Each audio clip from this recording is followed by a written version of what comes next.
ये इमेज है मेरे पास, इसको मैंने जो है फोटोशॉप में जो है ड्रॉप कर दिया।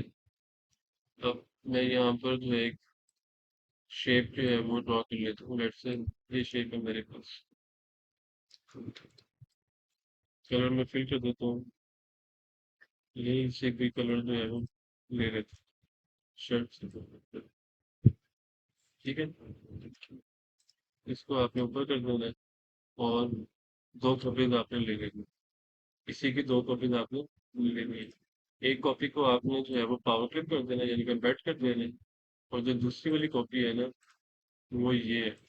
ये अभी ऊपर नीचे आपको नजर आ रहा है सर्कल से बात, क्योंकि वो तो एज इट इज पड़ा हुआ है। उसको तो हमने कुछ किया ही नहीं, वो एज इट इज पड़ा हुआ है। अब मैंने क्या करना है कि जो सर्कल है ना, कंट्रोल प्रेस करके उसकी मैंने सिलेक्शन जो है ना वो ले लेनी है। और उसके बाद कंट्रोल शिफ्ट आई कर देना है। और जो नीचे वाली जो है ना सिलेक्शन, वो मैंने remove कर दिया है।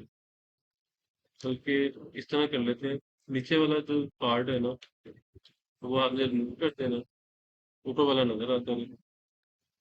चलो, एक तो उसके अंदर है, ये मैंने हाइड कर दिया है।